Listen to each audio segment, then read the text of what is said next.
We will get started. Welcome, everybody.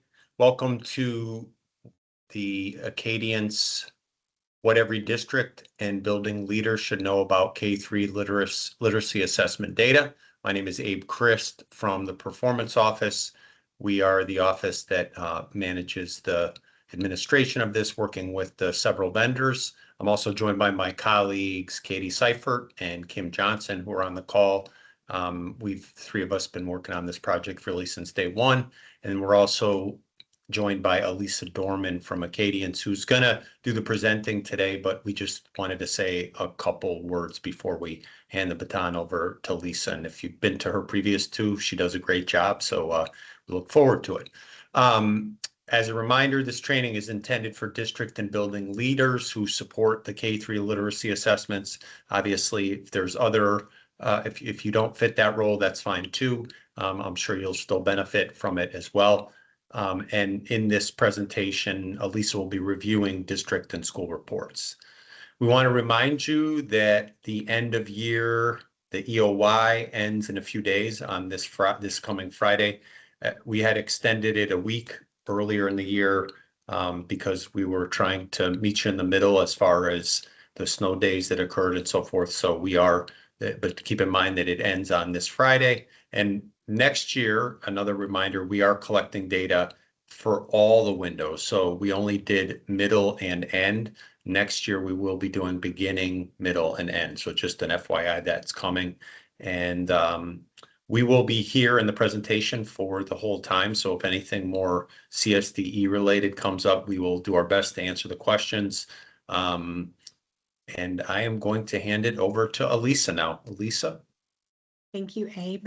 Yes, it's a pleasure to be with you again for the series of supports that have been provided by the department for users of Acadience.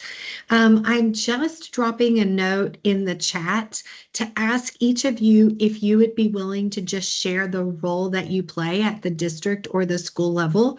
I'm going to just take a peek at that in a minute so that I can make in real-time adjustments to cover who our audience is inclusive of. So when we go into the platform itself later, I'll navigate according to the most representative sample here. I'll still cover other samples, but I'll spend more time on that. So thank you for doing that as well.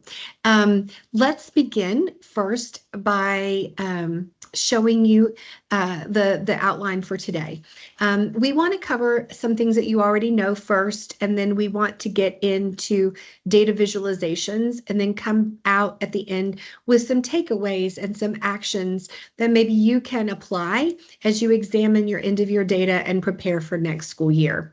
So those are the main things that we're going to cover today. First, if you've been with us for very long, you know that we continue to always emphasize the foundational or conceptual and research components of our assessment, how they were designed to perform and to be supportive to systems.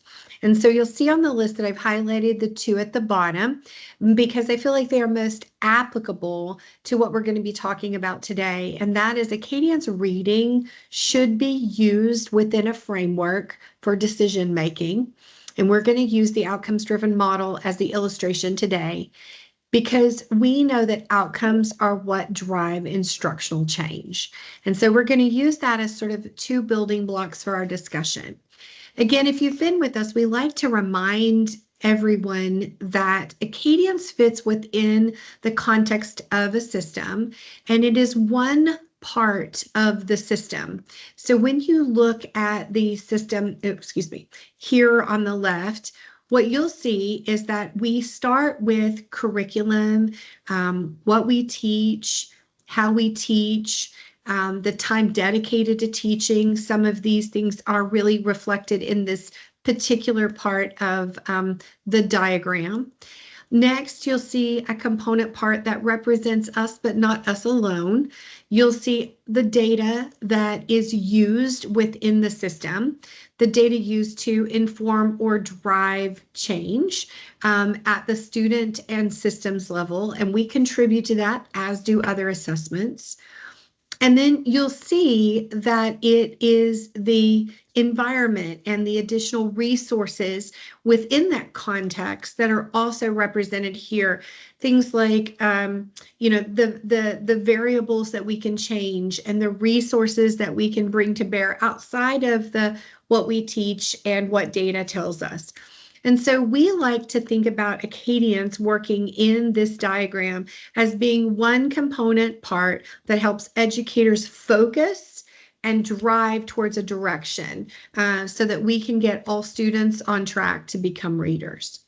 So we talked about before Acadience as a set of indicator measures, and those indicator measures like height and weight were used to be able to measure individual student performance over time.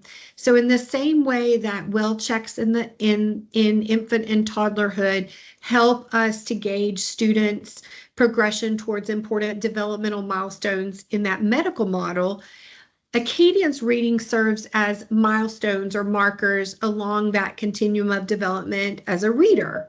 And so we look at this as an indication of how one student is doing in the same way that we would have like a thermometer, a blood pressure cuff, something like that, where you would be able to say, are the students on track and okay? Are they healthy and developing normally? Or do they need some additional support or treatment or intervention? When this was the original vision for this work, it really was in response to preventing students from having difficulties that further led to them creating a gap between their peers and finding themselves placed in special education services. But what happened when an assessment that could do this technology of general outcome measurement came to the forefront, what we realized is that we could also start looking at it in the collective. We could start looking at it not just at one student, but groups of students that might fit into a small group, groups of students that might fit in a classroom, groups of students that might fit across a grade level or within a district building situation, one elementary to the next.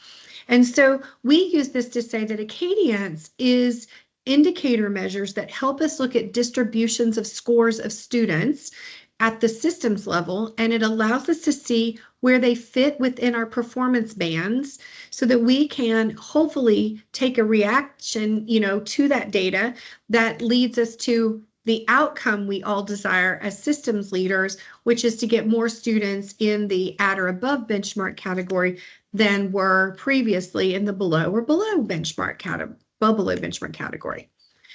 So you've seen this slide potentially before as well, that we intend to cover the full gamut of the skill strand that you would maybe see illustrated in the reading rope, or that you would look back into literature that covers, all of the code and language or meaning-based skills.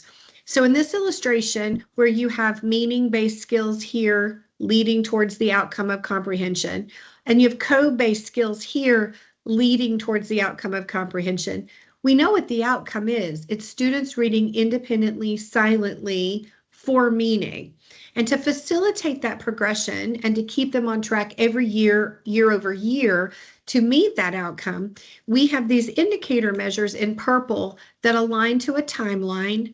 And that timeline allows us to put in how much behavior we need to be demonstrated at the beginning, middle, or end of the year from a student on a task to tell us that they're on track. And so when we do that again at the individual student level, we can speak to how that individual student is performing. But when we aggregate this data, we can see how it affects the system health, and if the system is on track to getting all children to meet those end of year outcomes, or whether or not there is an adjustment that can be made within school year or over the summer as we prepare for the next school year. So again, just a regrounding, we have 4 descriptive categories when we reference performance with Acadience. We reference those 4 categories as at benchmark, above benchmark, below benchmark, and well below benchmark. The at or above benchmark category reflects a range of performance that tells us that the student has predictive probability or odds in favor of achieving the future outcome. So we know that students who show up at the beginning of the year have an 80% or greater likelihood of showing up at the middle of the year at benchmark. If they are at benchmark or above at middle of the year, they have 80% or greater probability of achieving benchmark at the end of the year. The variable there is good, effective tier 1 instruction, because that's where they're receiving their support, is through core support. You'll see that there's a subcategory here where if a student scores in the above benchmark range, you can see that the probability or the odds are in favor at an even greater rate. You can see 90 to 99% of students achieving this range of performance go on to hit the future benchmark. You'll also see the two categories here, below and well below the benchmark, that reflect different probabilities. Those probabilities start to shift in dramatic ways. If students are in the below or well below benchmark category, the odds are less likely than likely that they will meet the benchmark without some level of support. So in the below benchmark range, some students go on to make that outcome, some students don't, and because we don't know which students will, we recommend strategically supporting the students to be able to ensure greater probability of achieving benchmark. And for the students in the well below benchmark category, the probability is very, very low that they will achieve a future benchmark. In fact, the probability is stacked against them. So we believe that it is important that we intensify supports for these students. These are the ones who need our intensive intervention. They need the more, better, faster, harder approach so that they have the opportunity to gain, some lost learning possibly, and to catch up with their peers so that they can be on track for future opportunities.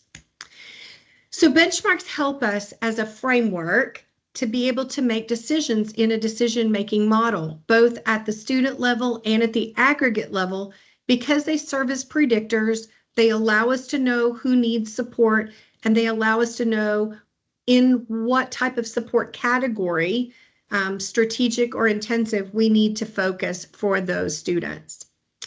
At Acadience, we use the decision-making framework known as the outcomes-driven model. The outcomes-driven model allows us to look at benchmark data, and then it allows us to look at progress monitoring data through a cycle that you'll see here. This cycle is an inclusive, holistic cycle that runs an entire semester, and also, if you zoom out a little bit, across an entire year.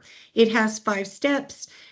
Each of these steps are positioned for a purpose that supports the refinement of understanding of data at the benchmark period, or the refinement and understanding of data at the progress monitoring materials level.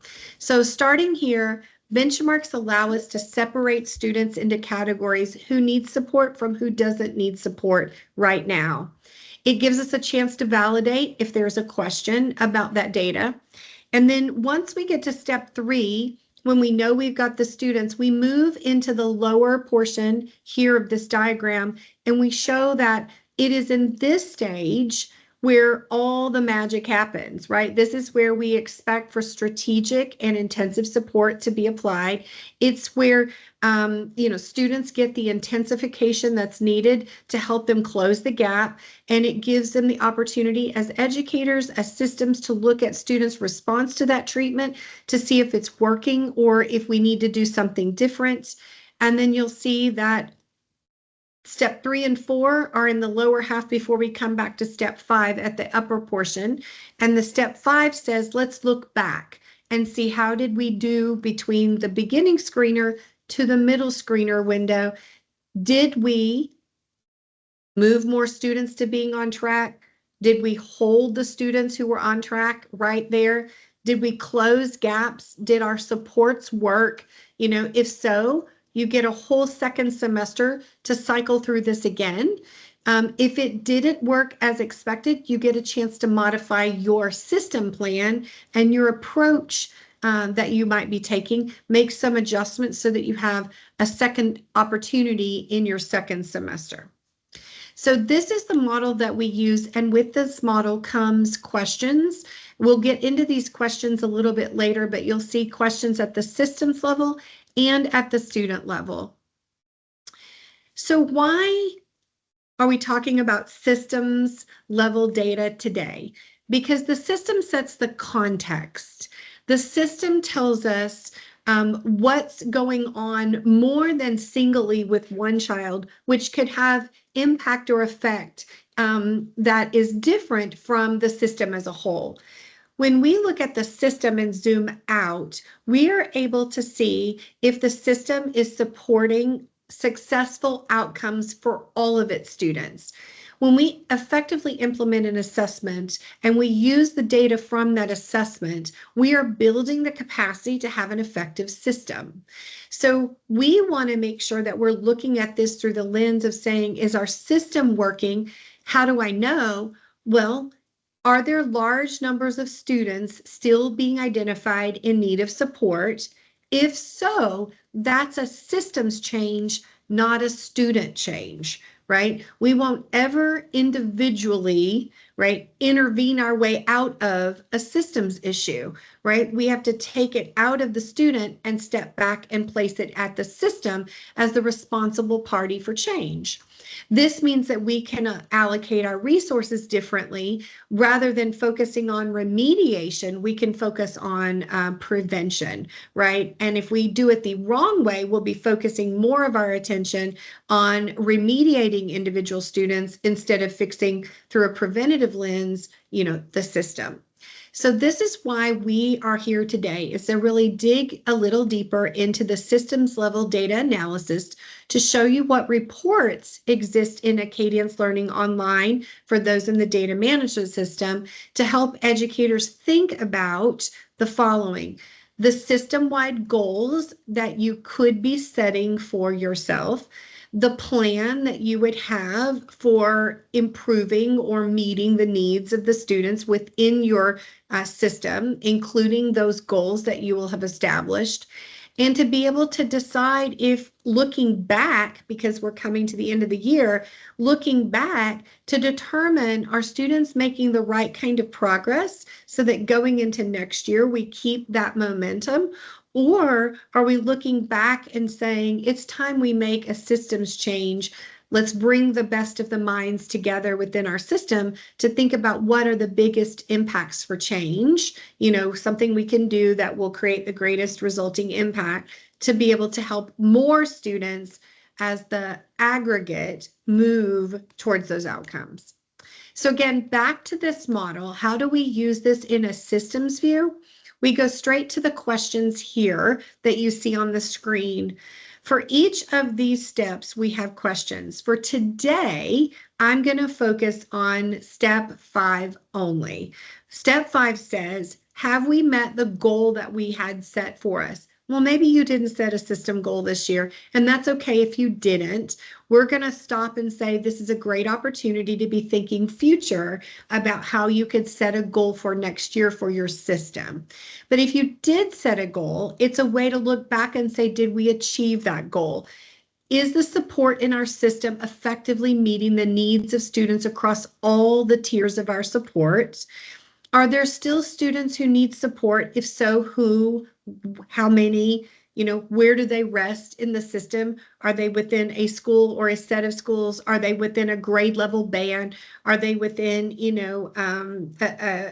a particular classroom? Those are all questions that you can unpack when you get to reviewing outcomes, whether you're looking at the district or whether you're looking at an individual building nested within the district. Both of those systems views will help you to answer these questions. So that's what you see here is step 5, reviewing the outcome. There are three main data visualizations or reports that we would like to focus on here today that will help you think about this as a systems leader, as someone who's responsible for school or district outcomes and who need to see the data in aggregate view and understand what it's actually potentially telling us about our system. So with that, I am going to ask two things.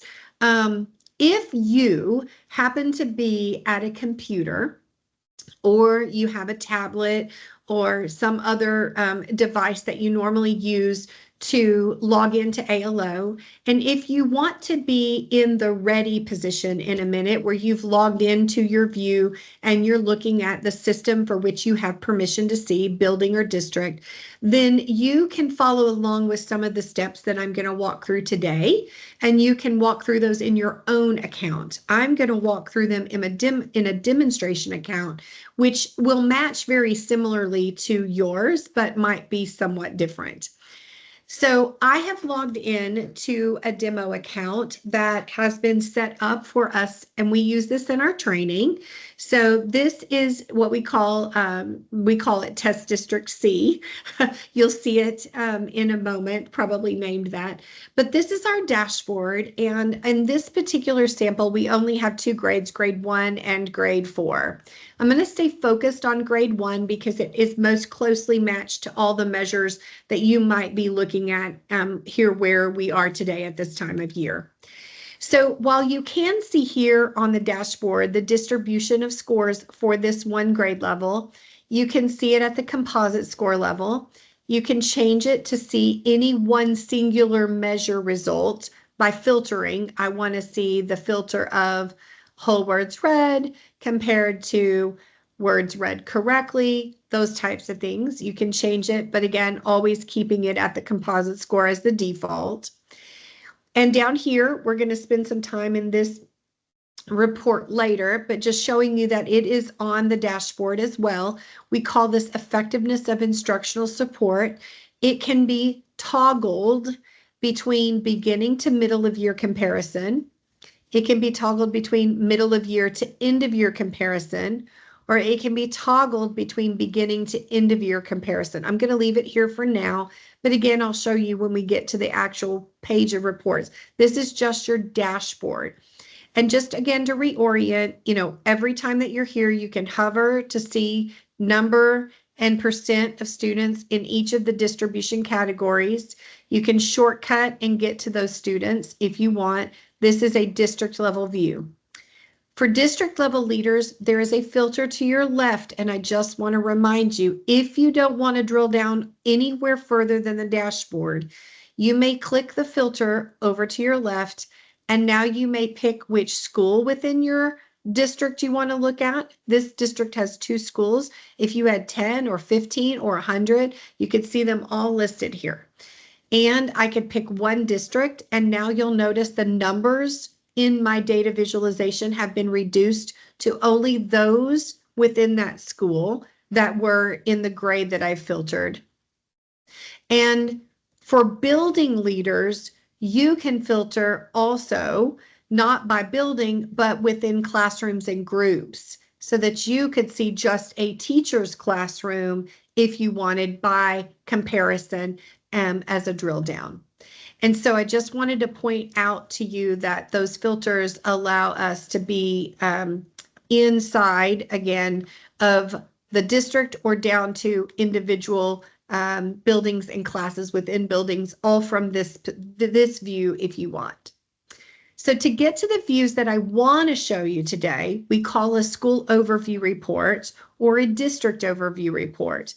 To get there, you have to drill into your district button at the top. You'll fall in, and if you're a district leader, you'll see your district name here. And then you would see like the schools that we saw on the dashboard are both here.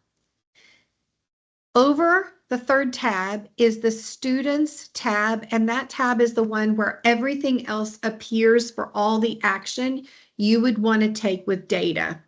So the Student tab, again, has a menu where you can change what you're viewing. It will always start with a default at the composite score level. It will have a list of students, and it will have times of year, and it will have all the grades in this data set. We only have first grade and fourth grade. I'm going to click first grade so that I've narrowed it down to just the first graders. And then I'm going to go over to this particular icon, which represents a menu selection. The student list is what we're on right now, which is a list of all the students that fit this particular grade, this particular score type.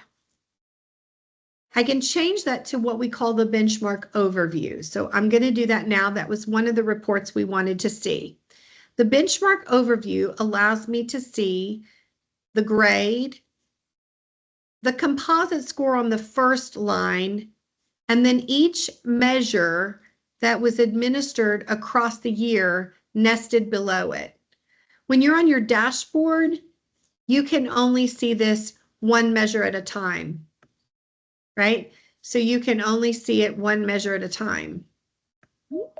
But when you are inside a district and you've selected it at the pre-formatted view, you can see it all stacked on top of each other. It still holds its features of being pop up, where you can see the details of this here. Again, you'll always see number and percent that are represented in that. You can also use your browser print function to print this if you want to see it stacked on top of each other in a sort of PDF formatted way. You can save this as a digital report. And when you do so, you'll see all the things that you were hovering to see are here just printed on the right side of the distribution graph. So again, the number and percentage of students that fit that same distribution category. So we use this to help us answer questions about things like, how many and what, how many students, what percent of the whole do we have still needing support here at the end of the year? So we can see that we started the year, I'm going to hover, with about 53% of the students, I'll zoom in a little bit, with 53% of the students on track for meeting the outcome, according to our. And then here, you would see that by the middle of the year, that had increased to 69%. And by the end of the year, we closed out at 67%.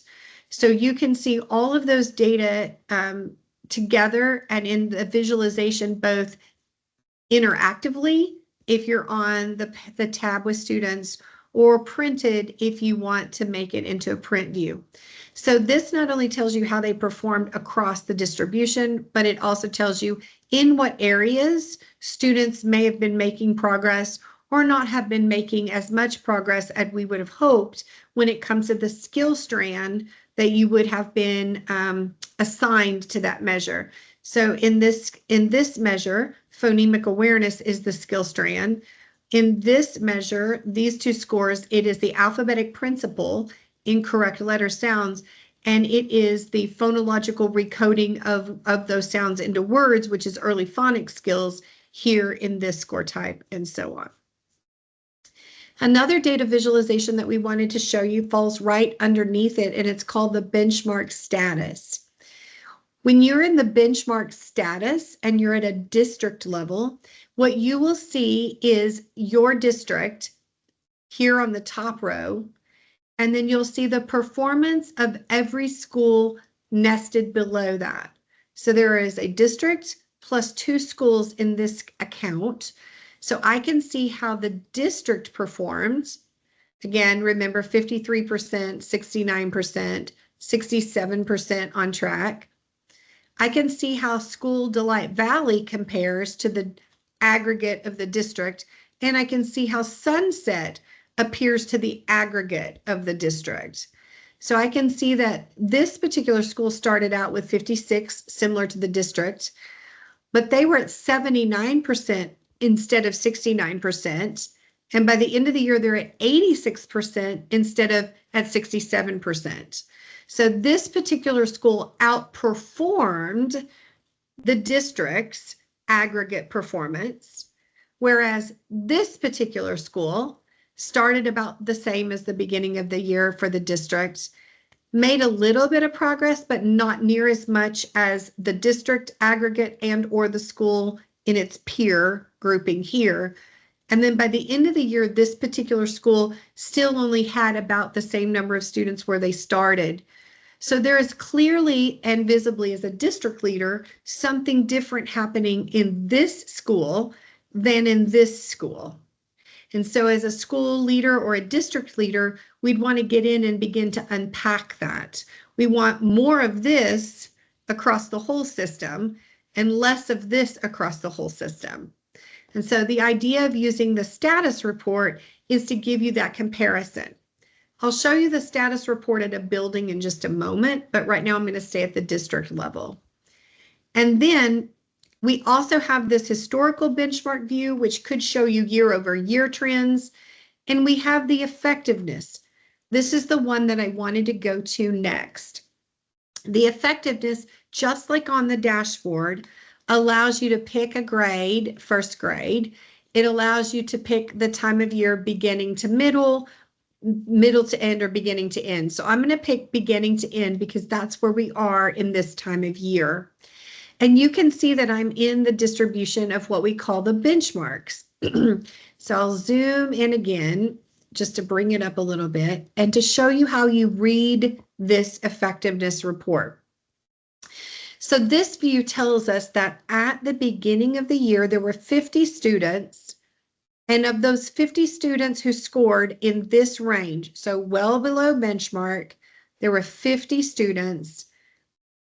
11 of the 50 students stayed right where they started. They're still in the well below benchmark category. That's about 22% of that grouping. By the way, this is matched data, whereas the other reporting shows actual kids tested in the period.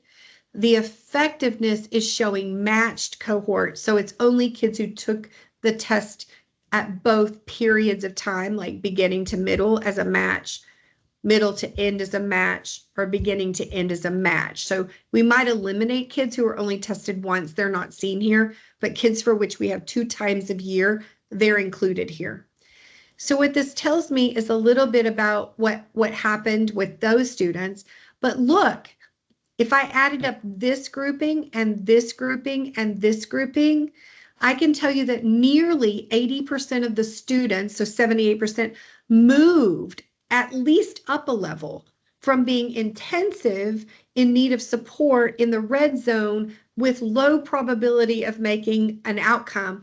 Every single one of those other students has at least moved up a level of performance, which means whatever the treatment was here, whatever we were doing for most students worked to start moving those students from the red zone into the yellow, green, or blue zone. Similarly, we would want to come to this zone and look at it, this zone and look at it, this zone and look at it. I'll go to the opposite end. Here is a group of students, 55 of them started the year in the above benchmark category. By the end of the year, we have held 96% of the kids in that category. That means, that category, I should have said, actually, it's 80% in that category, and or if you add the next category, it's 96% combined. So we have 80% that held the same category, and we have 96% that all have odds in favor of achieving the next benchmark. And presumably the only support they received was in core instruction. And so that means, if I were thinking about it, our tier 1 support for these students is working to hold them in that highest performance band of at or above the benchmark. If we look at this middle zone where the probability is like 40 to 60%, they need strategic support, you'll see that it left about half the kids moving up, and about half the kids staying in the same place or falling backwards a little bit. So whatever we were doing for strategic support, if we only left them in core, it wasn't enough for half the class. They needed a boost more. And for half the class, that was enough. They went on to grow and move to the next performance level. This is why this range requires some intentional support, differentiation, small group infused effort, because if we leave them to just tier 1, it might not be enough. And so we want to be sure that we're supporting them with more than just the core.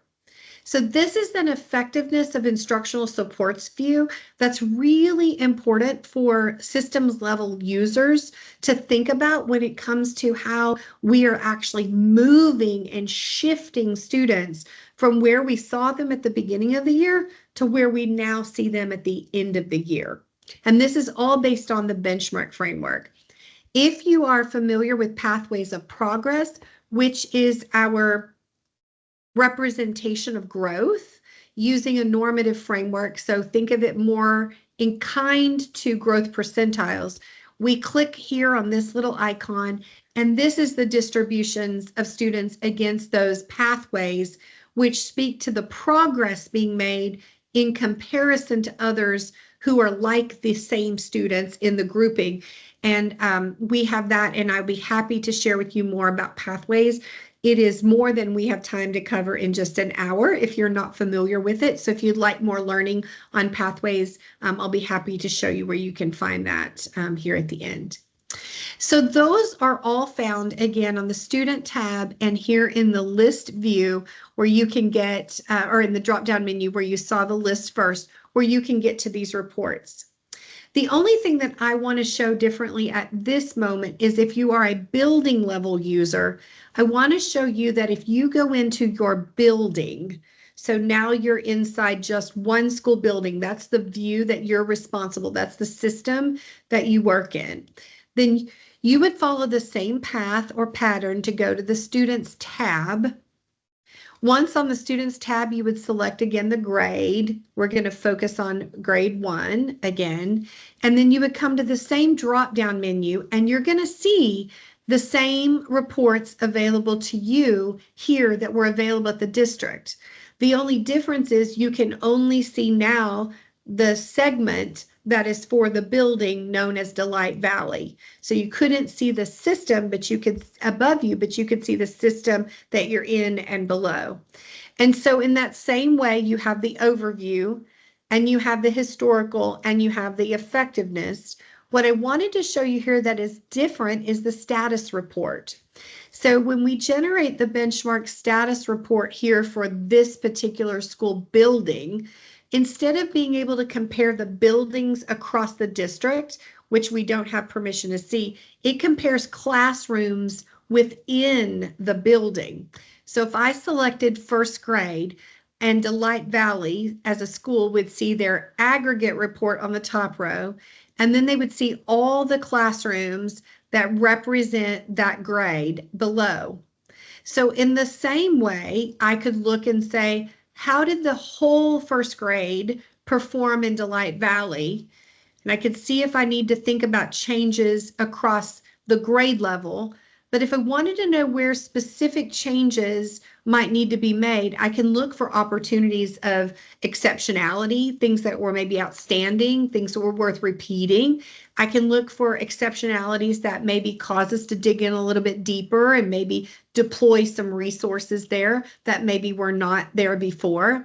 So in the example, and we'll just take the two teachers here that you can see between this teacher's classroom and across the year and the end of the year performance, and this teacher's classroom across the year and the end of the year performance, and this teacher's classroom across the year and the end of the performance, and then this teacher's classroom across and at the end of the year, their performance.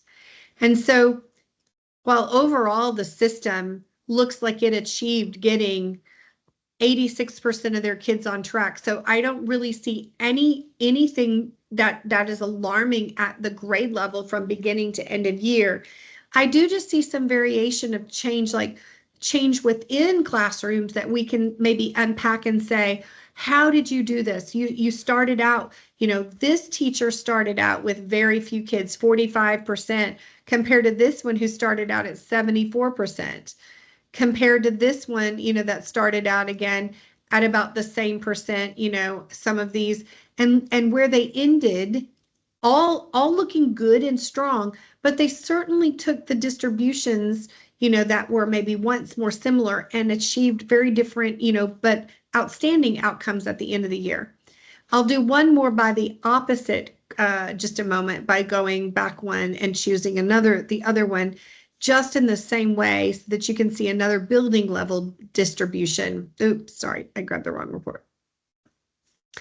This is sort of another one where, again, you can see some of that change. This school overall didn't have the same performance, but even in classrooms like this just looks about the same, beginning, sort of to end a little bit. You look here at some of these differences across, and you can definitely tell that this particular first grade set looks very different than the other first grade set of data. So I'm going to pause just for a moment as I transition back, because I have a few sort of closing points, and then I want to open for any of your questions that you have. We wanted you to be able to know about these aggregate views that we felt like you've probably seen before, what we call the overview and maybe even the status reports. But the one on the effectiveness we thought might be new to some of you here and might provide for you some really important information that you could start using now to both look back and to look forward, that you could use it to be thinking about where you had strengths in serving students who had low performance at the beginning of the year, track how they managed through the year and where they ended, find the pockets of excellence, the things that worked well, build on that. Also looking at the opposite end, maybe you had a lot of students somewhere that appeared to be on track, but somehow that shifted over the time of year and you don't want to repeat that trend. So you want to dig in and find out what happened that changed it in not as positive an outcome as you had hoped. This view gives you some power for the action that you want to take now as you prepare for the looking forward into next year. While we do not have this exactly stacked like this, I wanted you to know that you can take the district and, like with SNPs, right now we're working on some evolving of reporting, and this is one of those examples of evolution that we would like to make. We don't have this one where you can see district and schools and all the nesting in the same way, but I think it would be important that you take a look at not just those overview distributions, but that you look at this effectiveness distribution as well in this view. And with that, there are about 3 more key slides, maybe 4, that I want to cover before we open for questions. So at Acadience, we generally, I will do that in just a moment. Thank you. I see the note. I remember that we have trained some of you in some of our formal training, our data interpretation or our mentor training, but some of you maybe haven't seen this before. We tend to have this rule of thumb for speaking to systems about how effective is your, whichever tier we're talking about, how effective is your core support? And in this, we say that core support is effective when you can get 80% of the group to be on track. That means at or above the benchmark. If your first line of defense, right, is to get everybody on track, get a strong, core support going, get the right materials, get the right professional learning, get the right embedded in differentiation practices, get the data review practice going, all those things. If you can get 80% of your kids on track, that's a strong program. But if you can keep those kids there, that's the real telling of whether or not the support you're providing is working. So for us to say it works, you've got to hold 95 to 100% of the kids who are already at green and blue zone scores, they're in the green and blue zone. If you get them there, but then or receive them there and then you lose them, and you can get them there, but you lose them, that isn't showing overall effectiveness. So getting 80% of the kids and keeping them there at 95% to 100% of those students in that same range, that's effective core support. Strategic support, those who fall in that yellow zone, if you will, those are the ones we said need something more. We need to support them. They don't need intensive intervention, but if we do nothing, some of them won't make it. So it is strategically targeted to those that we can see evidence need help more than the core alone will support. And so the way you know if this is effective is that you're able to move these students, 80% or more of them, up into the green zone or up into the blue zone. So they're sitting in the yellow zone. If we keep them right in the yellow zone, that's not effective for them. We didn't do more. If they fall back to the red zone, that's not effective for them. So the only way we measure effectiveness in this zone is to keep pushing and moving them up and out into those next zones. And then lastly, for the red zone, the one that we call the well below benchmark, in this zone of performance, these are students who absolutely need us to intervene intensively on their behalf. The odds are not in favor of them meeting this. And the way that you know if this support is working is you're going to take that red zone and you're going to move at least 80% or more up to yellow or green or blue.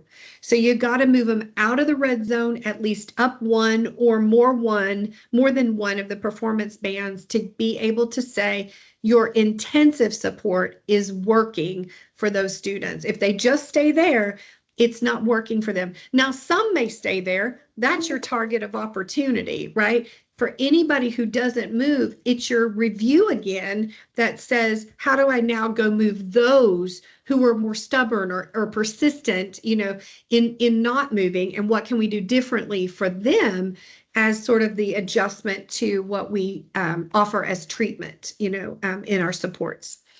And with that, I'm going to make a closing comment. We want you to always return to the system as the way that you think about the context for interpreting all other data. You can't just look at any single student in isolation and by themselves. You certainly can look at individual student data for various purposes that are guided for that student. But when you're thinking about that student, they are one of many and a part of the system. And we want to be sure that we can support the system for change.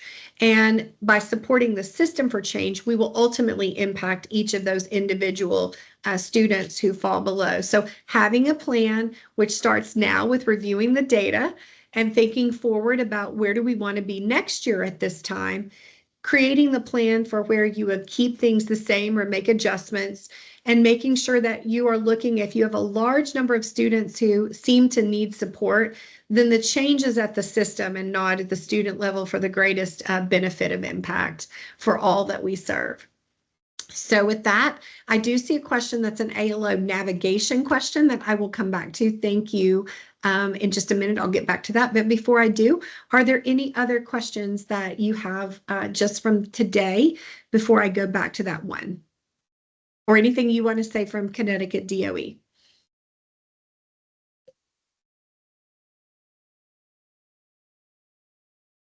Elisa, one thing, if anybody attending would like to raise their hand, we can take you off mic, or we can engage the mic, and we could do it that way too if you prefer. So, or you can just chat it in.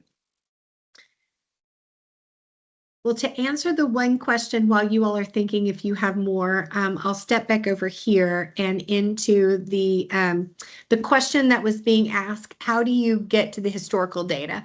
So whether you are at a district or a building or a classroom, whenever you see a student list or tab right here, it'll land here, you go to the same drop-down menu and you go to historical benchmark and you click it.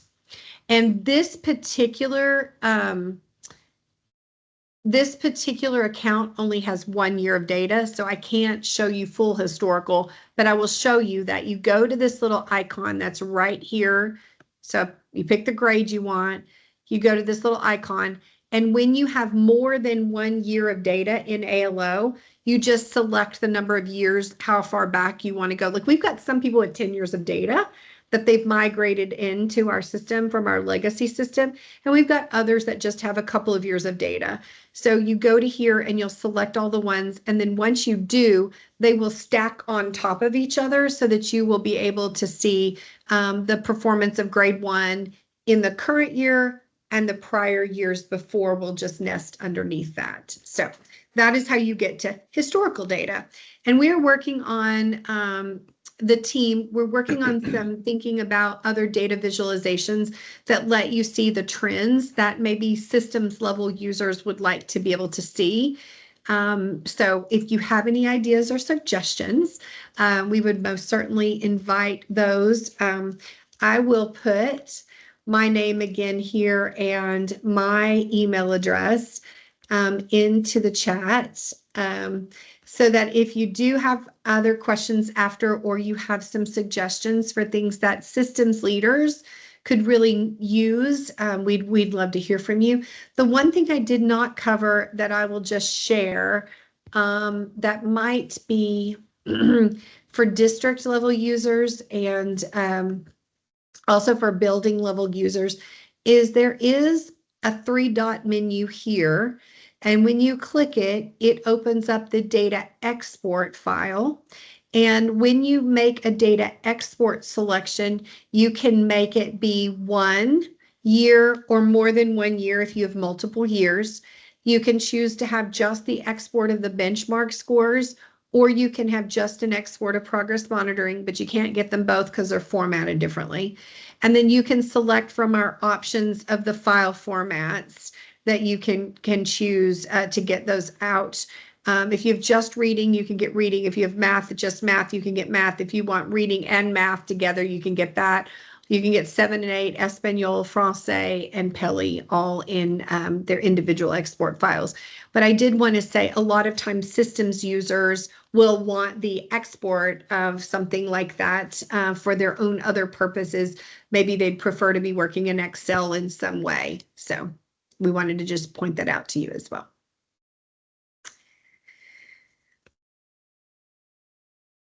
Again, I'll stay for some more questions if you have them today, or happy to give a few minutes of time back. So I'll just wait to see what comes. Elisa, there was just a question, more procedural about the training. Oh, got it. Okay. Yeah, I dropped the link to the page that has the deck that's currently posted, and also once we get this recorded and so forth posted, we'll have that out in the next week or so. Great. At the latest. And I'm pleased to see someone thinks this aligns with the MTSS work in their district. We find often that is the work that when leaders work within sort of structures that are already within their school system, like MTSS, that this data can be really important as a contribution to that work. So bringing it all together for sure. So I'm glad somebody asked that question, made that comment.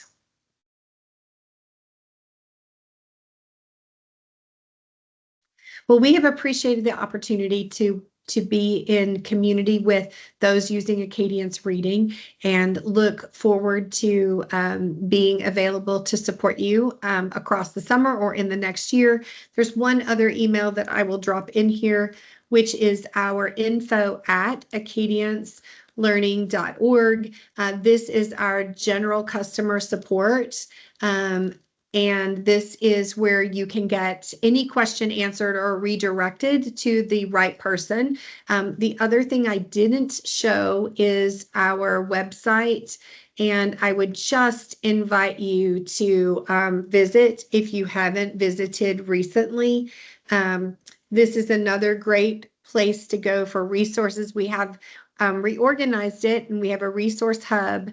The hub allows you to come in, and based on a selection menu of where you want to go, you can choose, for example, implementation. You can choose by the product, Acadience reading, and you will see all the articles or guidance documents or resources for implementation of that particular product. And then even at times, if there are things by grade, it will allow you to filter by grade. So it'd be another really great resource for you to visit as you have time.